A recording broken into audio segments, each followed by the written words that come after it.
Hello, everybody. Welcome to the lineup. My name is Lily Dute. I'm on the publicity team over here at Soho Press, and I am lucky enough to be your host for these wonderful events. So thank you. I know we've got a lot of familiar faces, a lot of familiar names in the audience today. It's so great that you came back. We've got two really wonderful authors with us, two returning authors that we're going to talk about their new installments. But before we do, of course, we have some housekeeping to do. We are not able to do this event without the wonderful Mystery to Me based in Madison, Wisconsin. So if you like the event, if you want to add these books to your shelf, please do consider buying from Mystery to Me. There's a little green buy button down there at the bottom of your screen that will take you directly to the website, so you can purchase Camilla and Phil's books, as well as, of course, an array of other books that they've got available. What else is there to say? We have another event coming up in July, and I will be putting the sign up for that in the chat. It's featuring Eli Craner. He'll be talking with John T. Edge about his new book, Mississippi Blue 42. You can go ahead and sign up for that now. It's going to be another really wonderful free event. We'll be doing a little giveaway for that one as well. You can go ahead and sign up there. And then finally, we have a Q&A button over at the very right side of your screen. So if at any point you have a question for Phil or Camilla or both, please drop it in there. I will be fielding those at the end for as much as we have time for. And again, thank you so much for being here. We love having you here. We love being able to do this and giving our authors a spotlight to talk about their new books. So thank you for joining us today over your lunch break. Without further ado.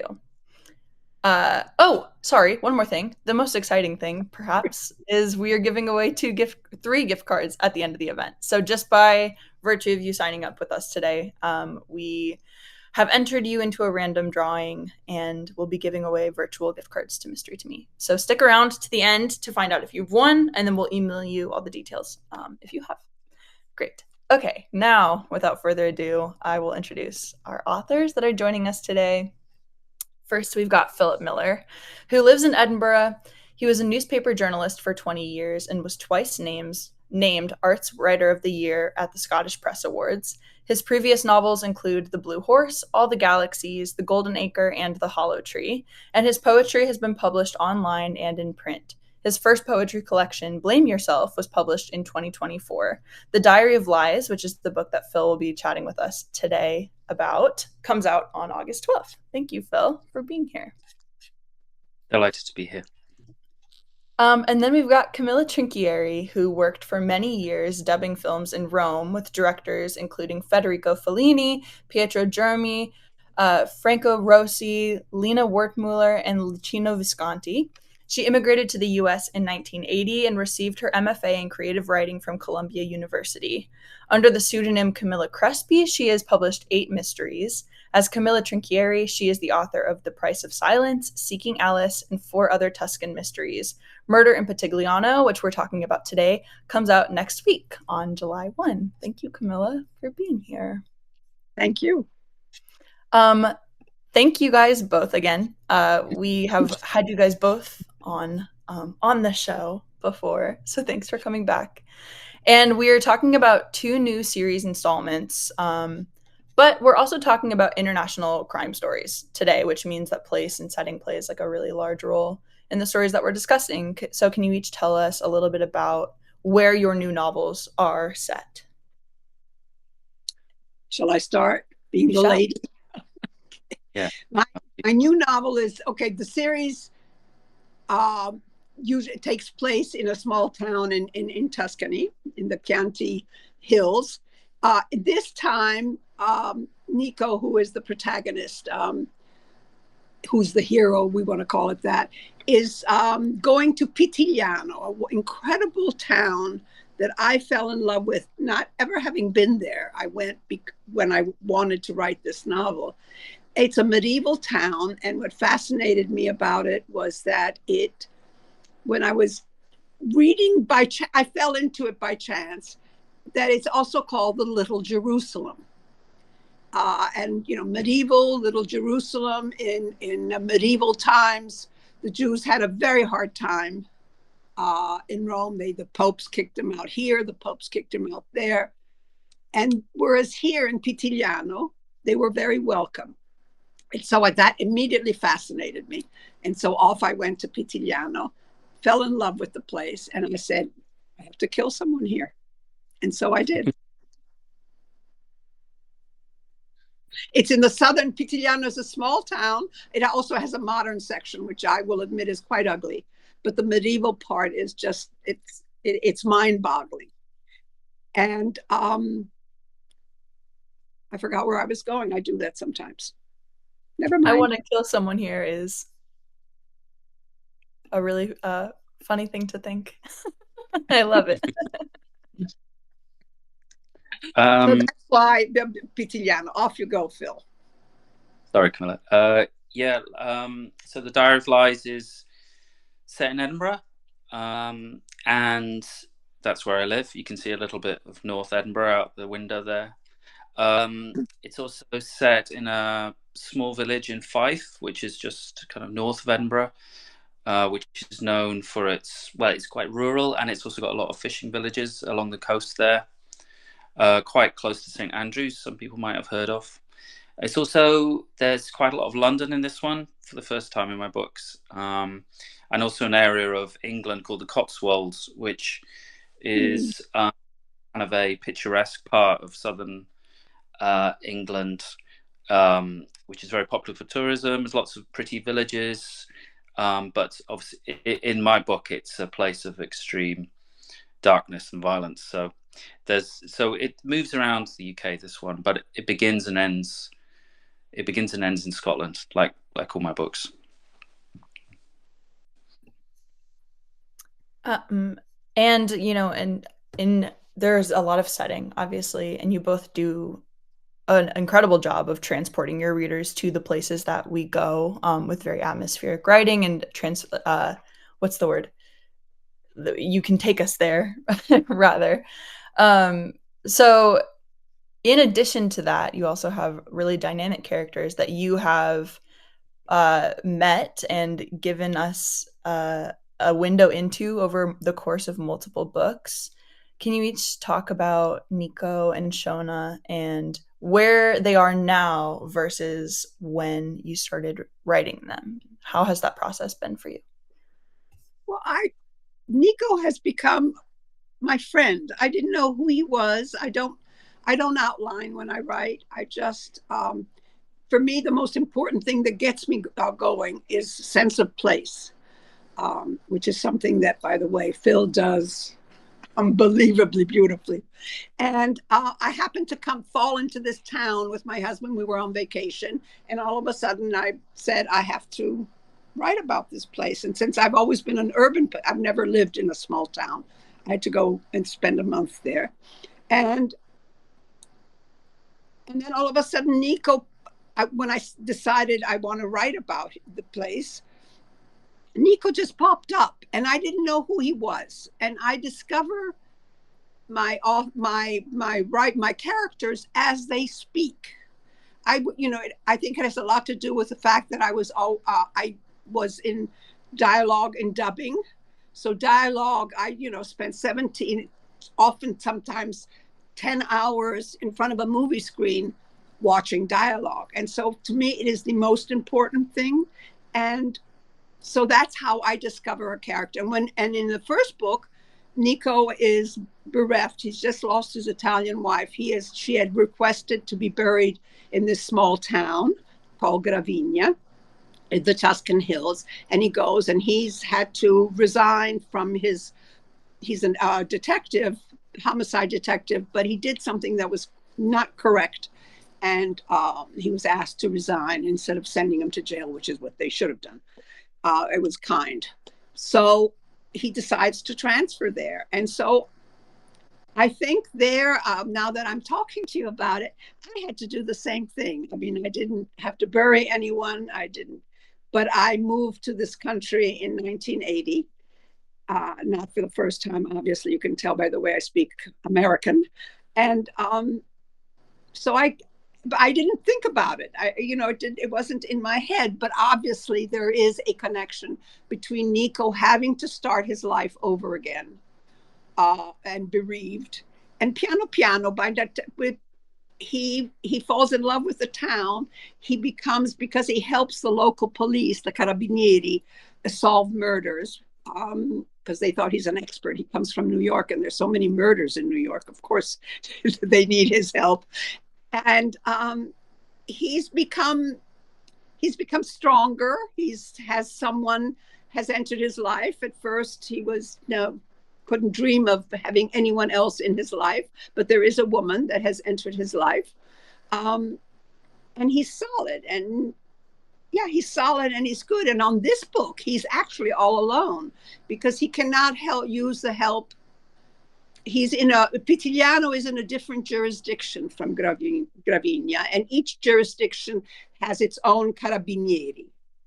So he is, in fact, when he accepts this job, he says, well, it's very difficult because police work is teamwork. You don't do it all by yourself. But off he goes, and he discovers a new world, and he's become a strong guy. I think he always was, but he's found his feet.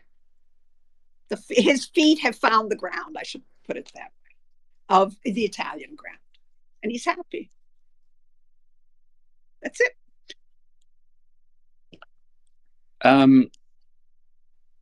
Yeah, Shona Sanson is the main kind of character in the last three books, and she's a journalist. But she first appeared in my second book called All the Galaxies as a junior reporter for a Glasgow newspaper, and she wasn't really the main character in that book. She's just, but she plays a really important role in it, and it's how she gets her injury that she has. So she walks with a stick or a cane, I believe some people call it. But so she receives that injury in a very dramatic part of that book, All the Galaxies. And when I was writing Golden Acre, I needed a reporter, I needed a journalist, because I didn't want to write about police or detectives. So reporters and journalists are great characters because they write about anything, they can investigate anything, and they're not bound or restricted by the law. Well, not restricted by being part of the law, legal processes, etc. So I really liked Shona, and she just kind of came to me fully formed. So I kind of felt like I knew her in a way. She's from Glasgow herself. She grew up on the south side of Glasgow, and her father was a journalist as well. She never knew her mother, who died young. But in the Golden Acre, in the last two books, she's living in Edinburgh with her dad. So she's an outsider in Edinburgh, and she's from Glasgow. So if you know Scotland at all, there's a kind of a rivalry, dichotomy between Glasgow and Edinburgh, who are actually only about 45 miles apart from each other, but could be in completely different countries sometimes. So she's an outsider, and I think I grew up in the north of England. So I came to Scotland when I was 18 to go to university. So although I've lived in Scotland for a long time, I'm still, from the north of England. And also, even though I grew up in the north of England, I was actually born in the south of England, and my father was from Uruguay. So even when I was growing up in this small town in the north of England, I never felt I was 100% from there. So I've never felt 100% from anywhere. And I think that leads to my writing. I think that's why I describe things in sensory way, or maybe like lush way, because I'm trying to create the home for myself within writing. And Shona is very observant, so she notices things and sounds. And I think, as Camilla says, I think the way people speak and the cadence of how they speak, the rhythm as they speak, which Camilla does so well, is really important. So picking up that kind of Glaswegian way of speaking that Shona has, lots of swearing, but also in the Hollow Tree, the Northern English kind of way of talking, is really important as well. So it's everything. But when I'm writing, I think I write myself into places, and sometimes the editor has to edit out quite a lot. But that's one way that the place is to describe it in a 360 kind of way. So place is very important. Because I've got a full-time job, I don't get to do much research as well. So I tend to write about places that I've visited. So I've been to Fife, London, and the Cotswolds. So that's why I write about them. Come to Tuscany. You'll love it. I'd love to. Shona in Tuscany would be great. She'd create a mess. She's such a strong character. She probably would. I love it. Her father. The way you've done her father is just so heart-rendering. It's just lovely, Phil, really. Thank you. Yeah, her father's really important to her. She lives with her father. She looks after him as he's quite elderly. Yeah, I think there's elements of my father there as well, I've got to say. And also he's an old journalist, so he's like a composite of loads of kind of old journalists I used to work with. And he's very important to Shona. And I really wanted her to have someone that she loved, because she doesn't love much in this world, this fallen world. But she really does love her father. Yeah, and he loves her. Yeah. Yeah, and this is just something that you both do so well. We get a lot of really wonderful atmosphere that takes us there, but we also have characters that are easy to follow and to fall in love with, truly, to feel like they're members of our families. And Camilla, I wanted to go back to you because you talked a little bit about Nellie in not as many words, but you did talk about Nico and losing his wife. And slowly over the series, kind of how he opens his heart back up. So how did you navigate this relationship with Nellie? And I suppose, like, why bring her into the story? No, I don't know. I don't think, I know it sounds maybe stupid, but I don't know how I do it. I don't think about it. I don't plan. I don't sit there and say, well, now I want this to happen. It just, obviously it's going on in my head, but I am not aware of it really, except sometimes I wake up very early in the morning and then all of a sudden I see that Nellie is going to paint that portrait. She's also an artist. She works in a vineyard. So she was important in, I forget which book. I think it was in Murder in Chianti. Yes, it was in Murder in Chianti, where she pops in because she knew the murdered man. And so I needed someone who knew the murdered man, and she just happened to be there. So, and from there, slowly. But it just happens. That's how I work. I let it happen. And sometimes I remember in one novel, I wasn't a mystery. I wrote 40 pages because I was determined that a young woman was going to flirt with this German soldier during World War II. I wrote a World War II book. And then after 40 pages, I realized, no, it just wasn't working. It was me forcing my character to do something that was not. So I let them speak to me. I don't know if Phil relates to this in any way. They become real, and to me they're my best friends. And so I listen to what they tell me, and that's how I work. Sounds crazy. It's a weird, to quote Mark Fisher, it's a weird and an eerie thing, writing, because these voices, these people, it sounds a bit woo-woo, but they do kind of they do appear to you fully formed, or at least semi-formed, and you obviously have decisions about them. But Shona came to me like a person. Like if she walked in now, I wouldn't be shocked. So and the other characters come to you as well. It's some magic in your subconscious, I think, that we've been thinking about for a long time, or we meet people or hear things that form these characters in our brains. And it is a strange thing. It's like plot as well. Although as I go on, am doing a bit more planning. Sometimes things just happen. Like in my last book, someone had their head cut off at the end of a chapter that I hadn't planned at all. So, these things just kind of appear, and it's a strange, it's quite hard to put your finger on. I think obviously the work is the drafting after you've written your first story and you've come up with your characters. That's the hard work. So it's not like I don't, and I'm sure, Camilla, you don't sit there and wait for inspiration to strike. You have to do the work. But as someone said the other day, inspiration arrives when you're working. So start working, inspiration will come.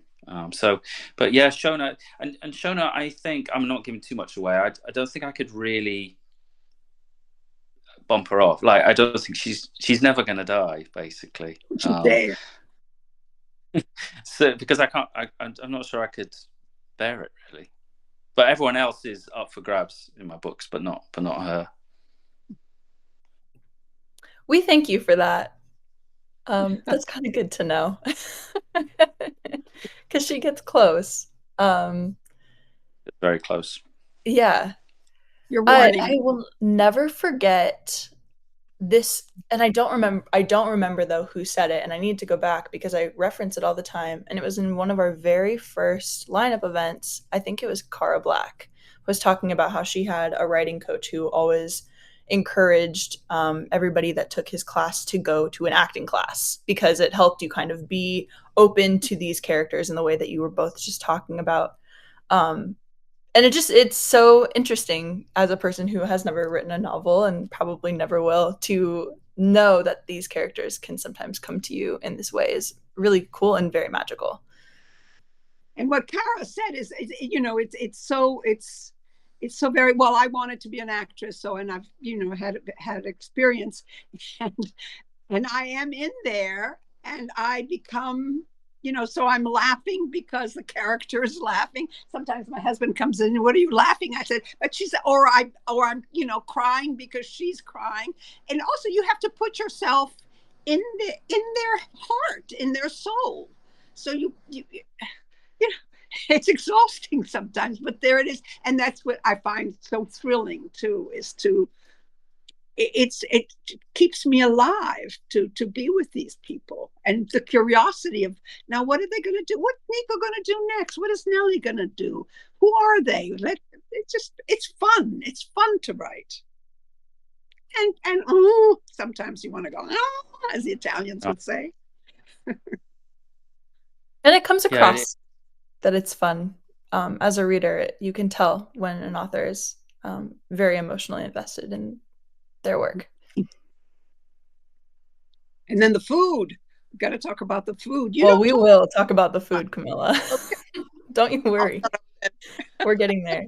I did first, though, want to talk, Phil, because you started talking about this a little bit, and the real work and plotting and how a lot of this can come sort of unexpectedly, but a lot of, specifically, your work, Phil, is politically inspired, for lack of a better word, or feels related to things that happen or are ongoing. And you've said that Shona's world is 2 steps left of the real world, which I love. So can you talk about maybe some of the things that were going on that inspired the Diary of Lies, whether in your side of the world or in wherever? Like, what were some of the things that you were pulling from the world to write the Diary of Lies? Yeah, thank you. Yes, it's not this world, but it's maybe as you say, 2 steps left, slightly alternative. I have to change some names, of course, and I changed the name of institutions and papers and things just so that it's not so I have more freedom, basically. So the Diary of Lies, it's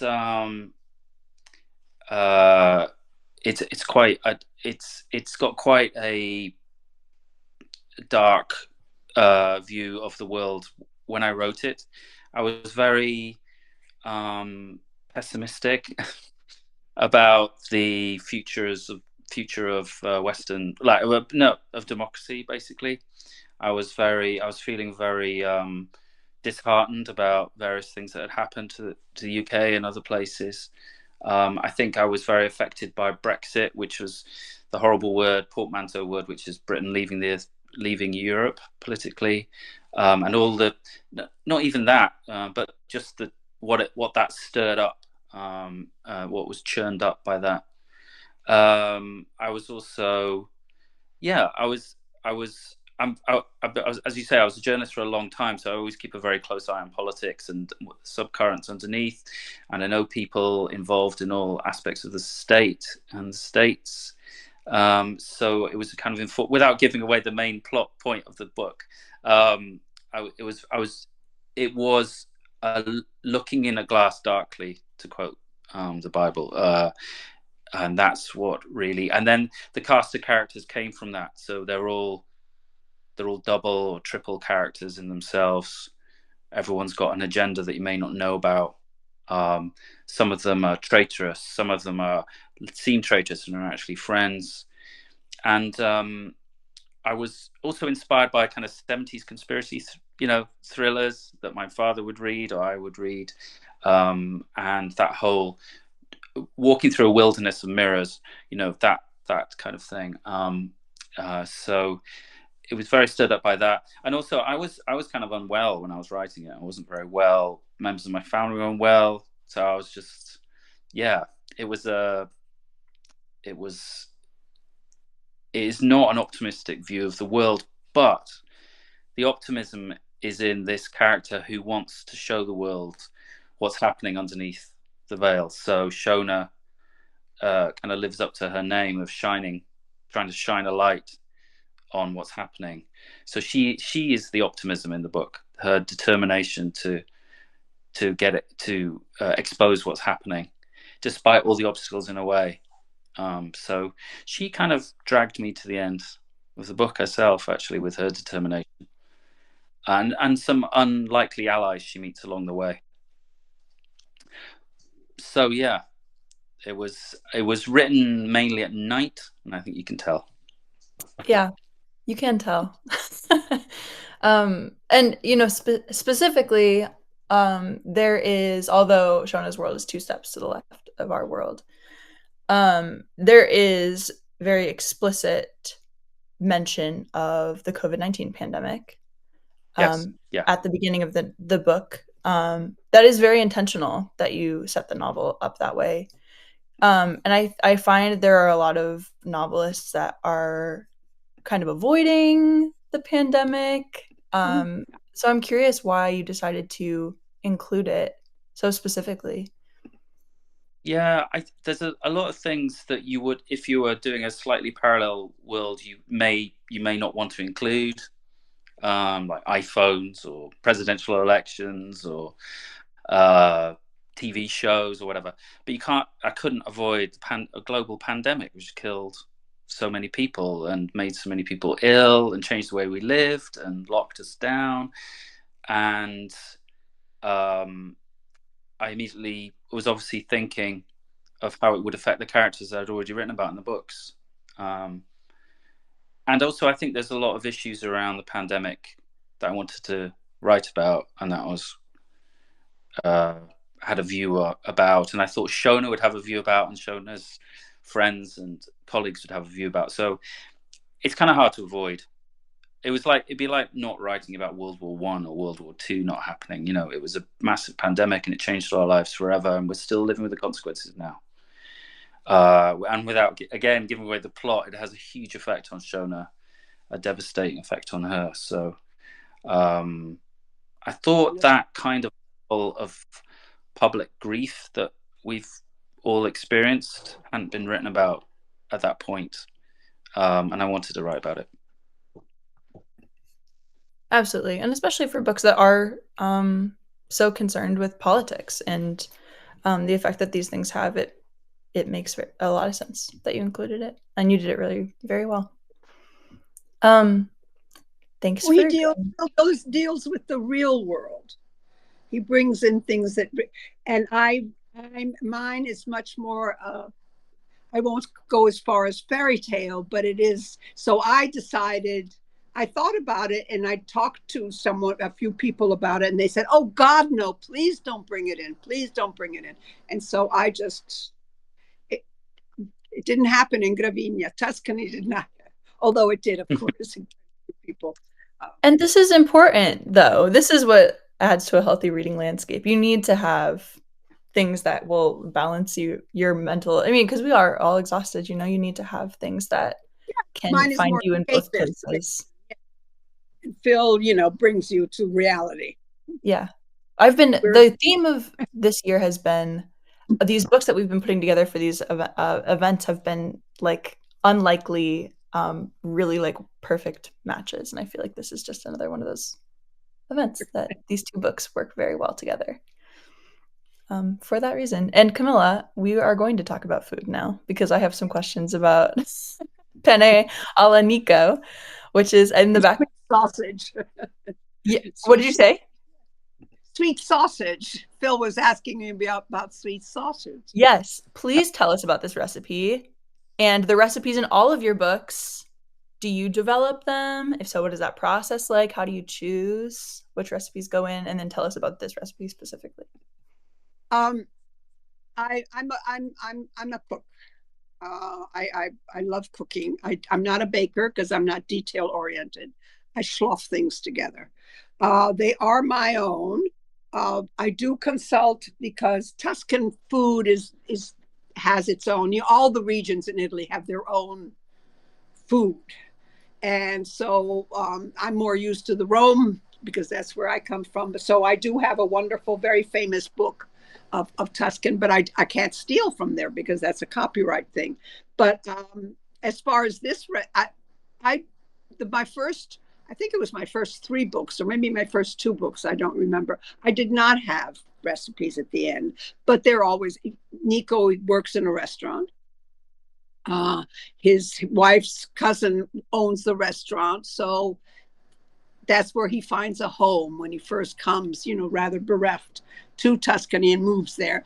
And so he starts cooking little things. First, he's a waiter, and then he moves into the kitchen because Rita, his ex-wife, being Italian, had recipes, etc. So now he's the sous chef at this restaurant called Sotto il Fico, under the fig tree.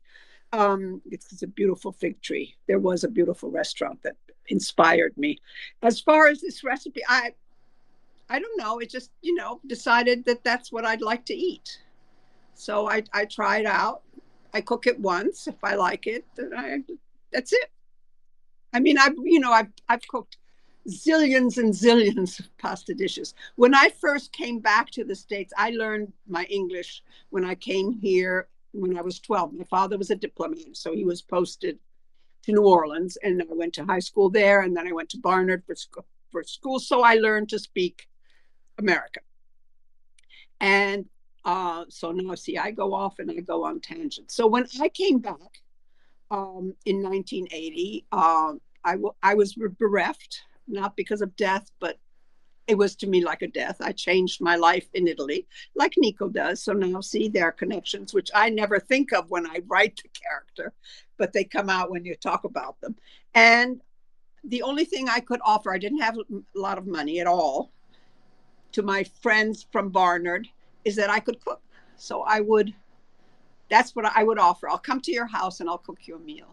And that was my way of, and so cooking has always been a very important part of who I am.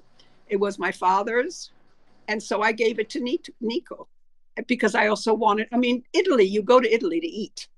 You go there to see beautiful art and you go there to eat. I mean, the food there is delicious. So, of course, I had to. So finally, some fans said, well, I want the recipe. And I said, oh, I thought it was clear. When I tell them I do this, Nico puts a little salt, does this. I thought that was, but I guess you have to know how to cook to pick up on that. So, so I asked Soho Press if I could do that, if that was okay. And they said, oh, yeah, go right ahead. My editor said, go right ahead. And so that's what started. In fact, now sometimes one of the things I really think about is forget the plot, but what recipe am I going to make on this one? Well, that's what I was curious about picking up. Not only are you writing a new novel, but then you're also creating a new recipe. That's got to be a lot of that's a lot of work. No, then I eat it. Then I eat it, and my husband eats it. True. That's true. A fruitful endeavor. Yeah. Um, yes, it looks so tasty. Phil, prior to us going live, was like, I need to track down some sausage. Absolutely. We are coming up here on about 20 minutes. So if anybody has any questions for Camilla or Phil, we're not done chatting, but please do put those over there in either the chat or the Q&A, and I will field those. I do have a question. This is another one of those like fun unifying things that goes between both of your books. Is we have very overt references to other texts in both the novels that we're talking about today. Nico's friend Gogol is always quoting Dante, and again, without saying too much, Phil, the secret project that Shona is investigating is codenamed Grendel, which of course is a reference to Beowulf. So I kind of wanted to pick your brains about these references. Camilla, like, are you a fan of Dante yourself? How did you decide which passages to include? And then Phil, how did Beowulf inspire Diary of Lies? Well, I'll start. It's interesting about Beowulf because at a certain point, Nico says about Dante that it's like him not being able, he couldn't read Dante because it was like he couldn't read Beowulf because it was just it's a different language. It's not the same language. Dante is the Shakespeare of Italy, so of course, and Tuscan, and he is Tuscan. He's Florentine, and so the Divine Comedy is this thing. You can't get away from it.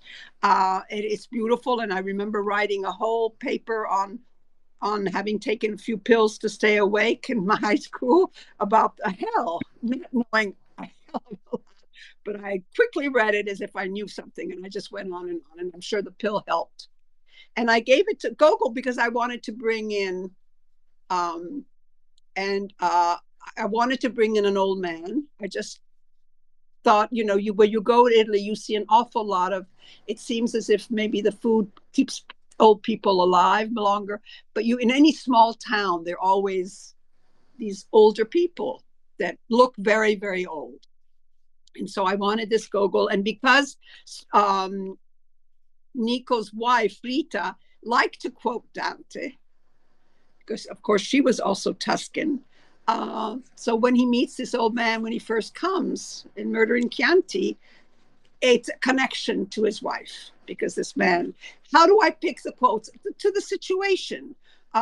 Something happens. I said, oh, I need a Dante quote. And so off I go. I've got 50 million translations, but I always use the Columbia one, the digital Dante, and find, and sometimes he changes them, but then I write, that it's his appropriate, that it's his adaptation of a Dante quote. And I've had lots of fun doing it and learned an awful lot, because I had never read Purgatory, which I find boring, but now I really know my Dante. And it's fun. I've learned something. And it brings out something important about Tuscany.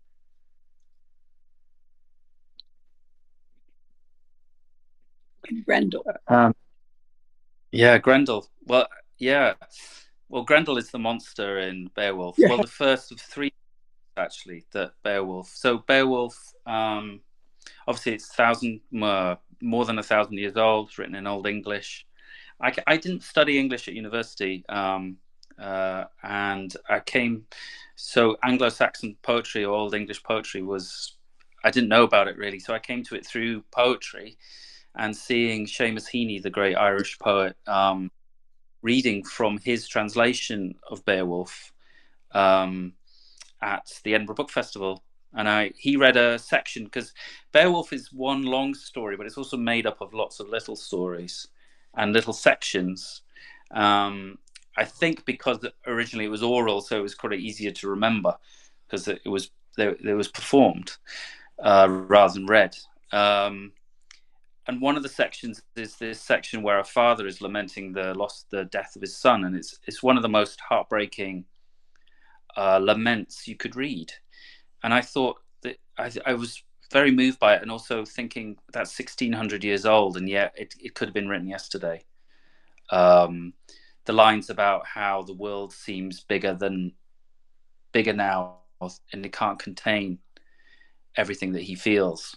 I won't quote it in Anglo-Saxon, but it's very beautiful. And there's a lament at the end as well of the Geat woman lamenting the destruction of her village, where she cries out loud and heaven swallows the smoke. And they just sounded like they could have been written yesterday, and it really affected me. So I read a lot, just like Dante. There's loads of different translations of Beowulf.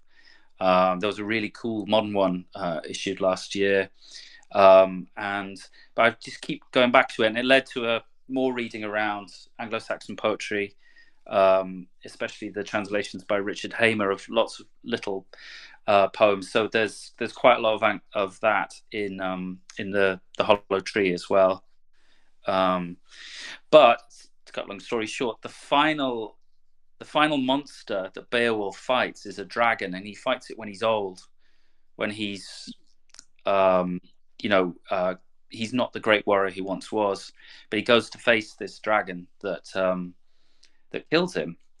And there's a parallel in the Diary of Lies. There's an older man who is facing his final adversary as well, and accepting that it will kill him, but that he has to face it.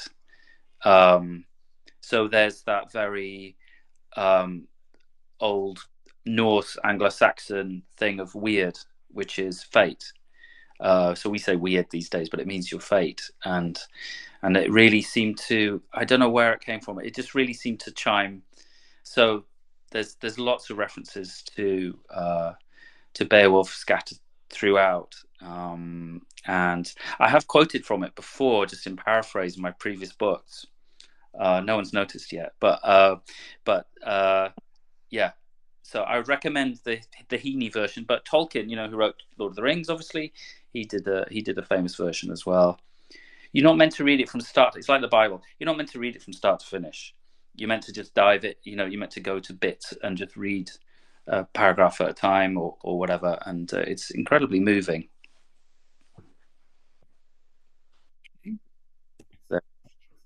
I love talking about kind of the other literary influences that authors have. It's always so interesting, and it helps. It's like the extra reading that kind of helps put more meaning on top of your novels. I love that.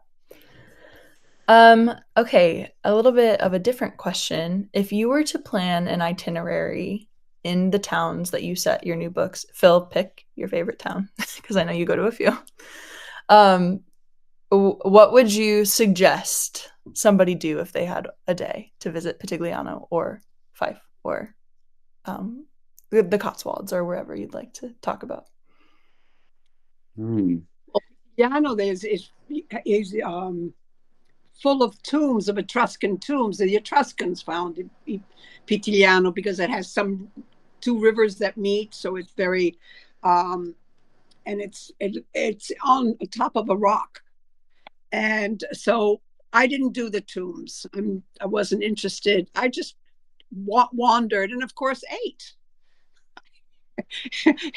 Tried several restaurants. And so that I would definitely want to do. And then the countryside is so gorgeous. You get in a car and you just roam.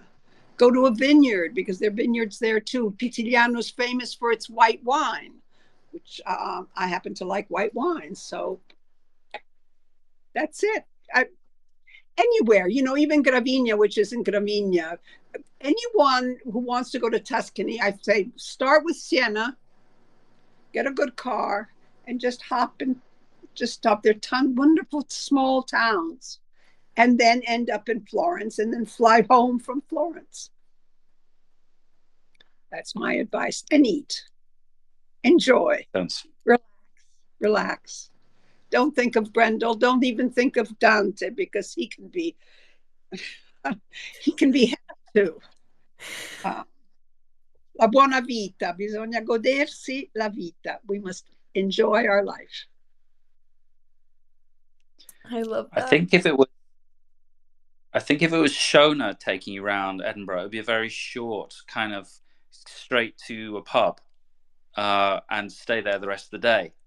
Now, luckily, Edinburgh has, and this is quite controversial, but I think Edinburgh has better old pubs than Glasgow does. But that's a huge debate. But there are some pubs in Edinburgh which are 300-400 years old, and they're incredible. So, but if it was Shona and me, accompanying someone around Edinburgh, you'd have to go above the Seat, which is the extinct volcano in the middle of Edinburgh, where you can see for hundreds of many miles, and you can see the whole of Edinburgh, including the Castle Rock, which is also a bit of volcano, which has a castle on top. Maybe go to Portobello, which is not many people know, but Edinburgh has a beach called Portobello on the Firth of Forth, and you could buy fish and chips there and eat it on the beach. That would be nice. And yeah, maybe go to one of the big parks here, the Meadows. It's quite a famous park here.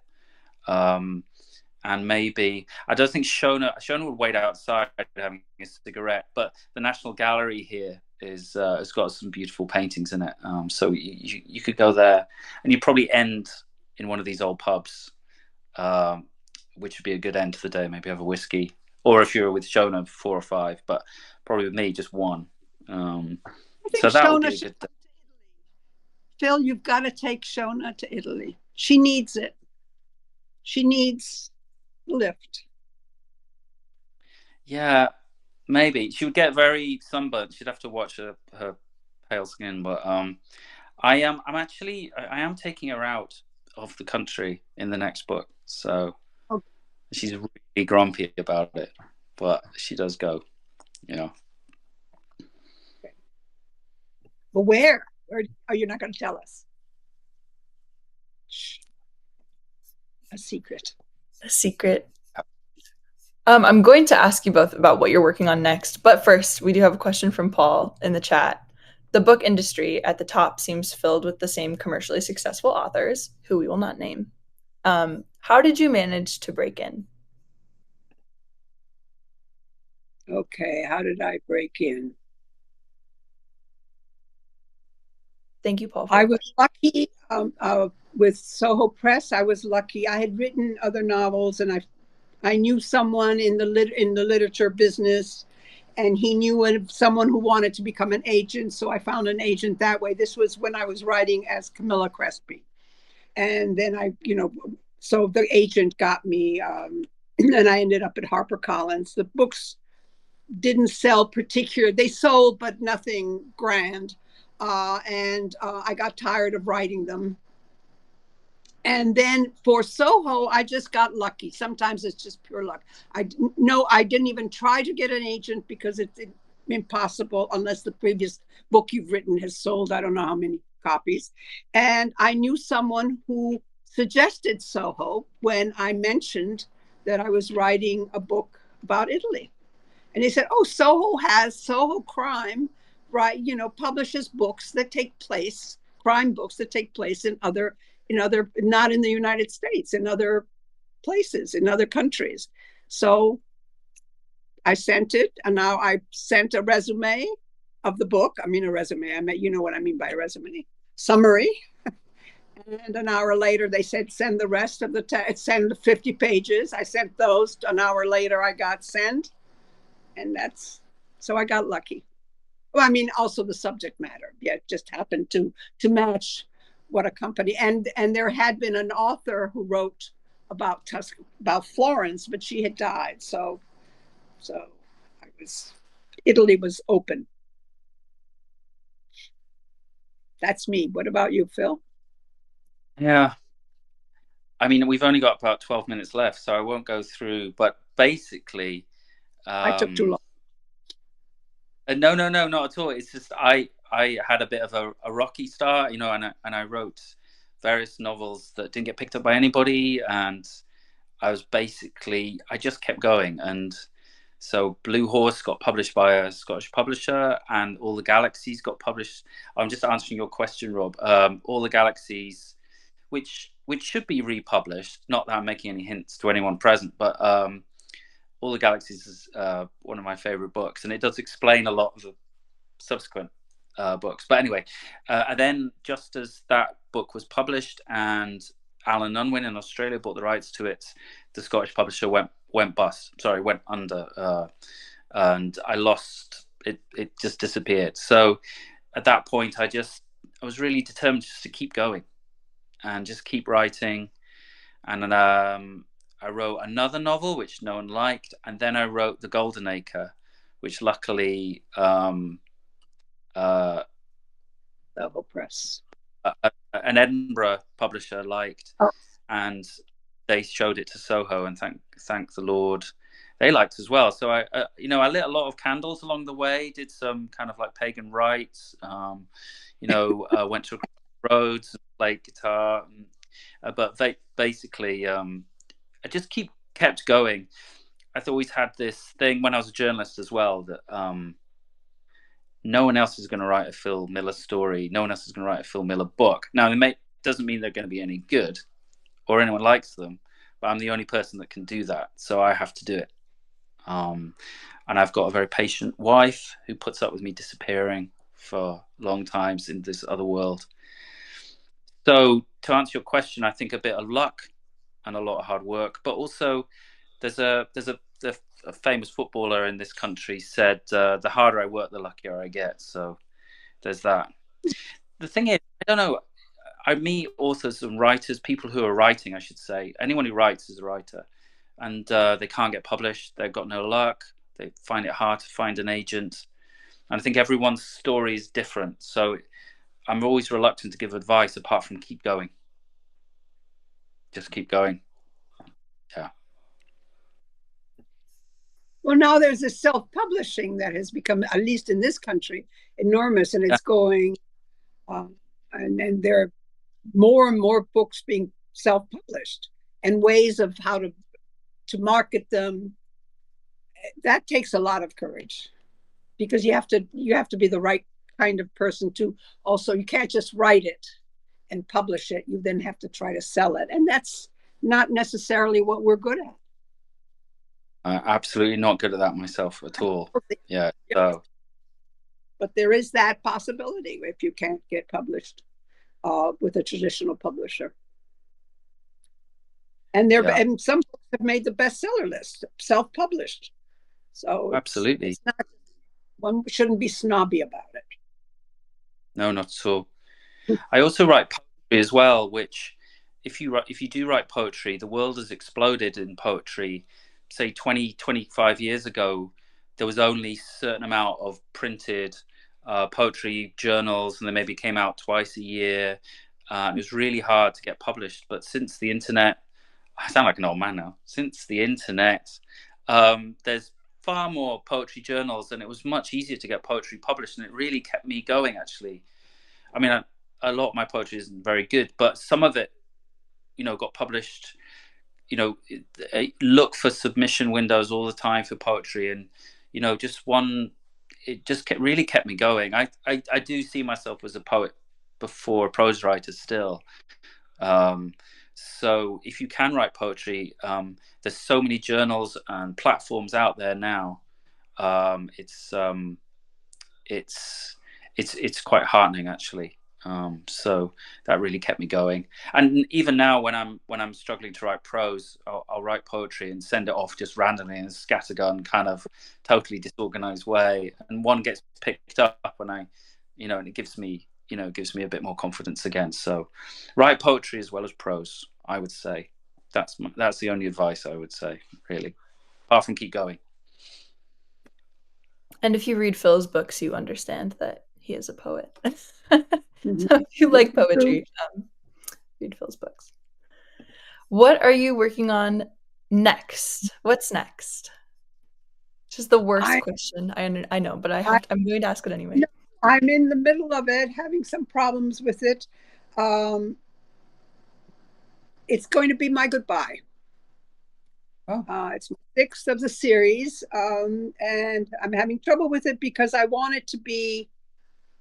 I couldn't just leave them. I can't just leave them. That they go on. He's going to go to the cafe. Gogol is going to continue doing Dante. I just needed to put a ribbon around it. And my way of saying goodbye to them. I need to say goodbye to them because they have been so much a part of my life. And in fact, I think I'm going to write a whole essay that's going to go with the book about what this series and these people have meant to me because it brought me back. I tore myself away from Italy after a terrible breakup with great sadness.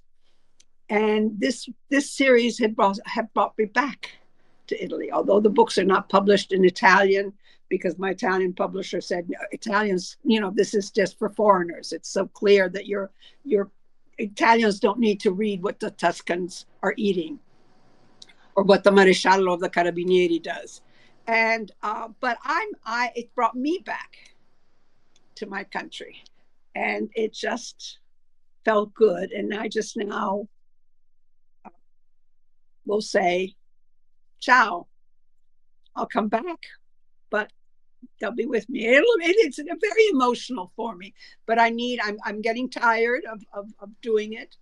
Um, I need to spend some time with my husband, as Phil said about his very patient wife. And I have a very patient, but we're getting older. I'm much older than Phil, and so is my husband. And it's time to pay attention to other things. So I'm writing goodbye. Murder in Gravina, Gravina being the town that Nico came to.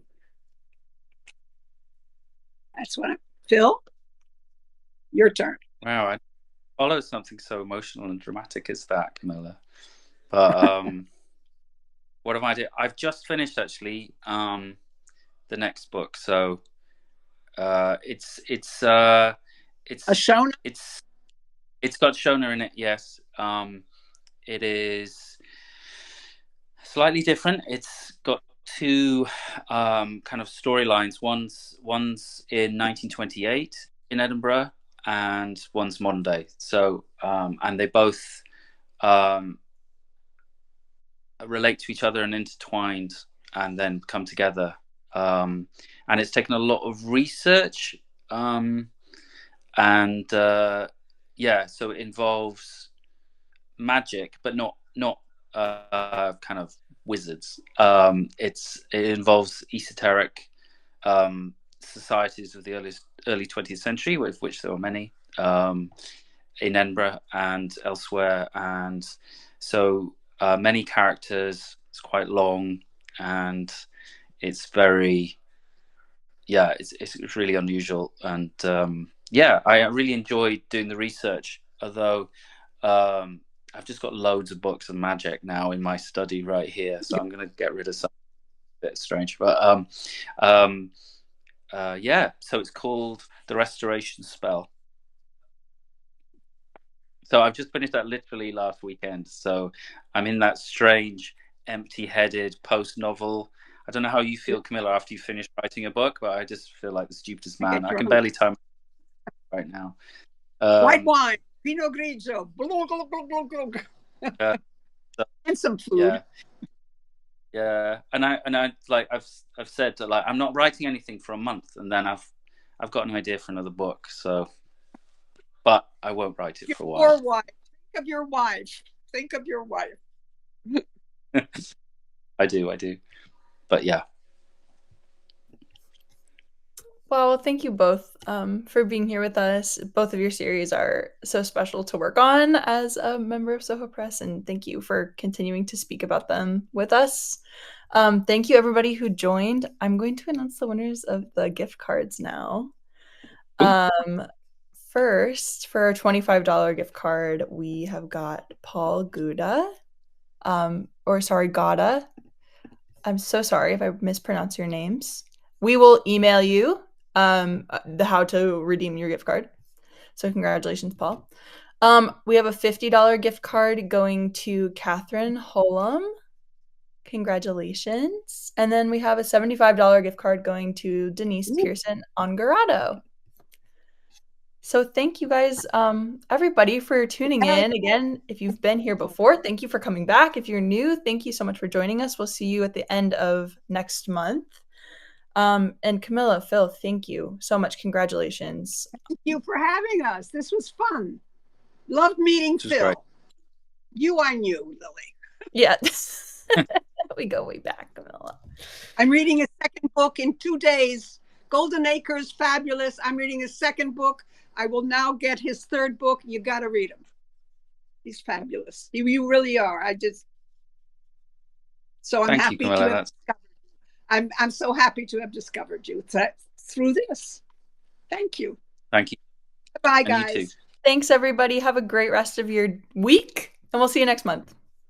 Bye, y'all. Thank you. Stay cool.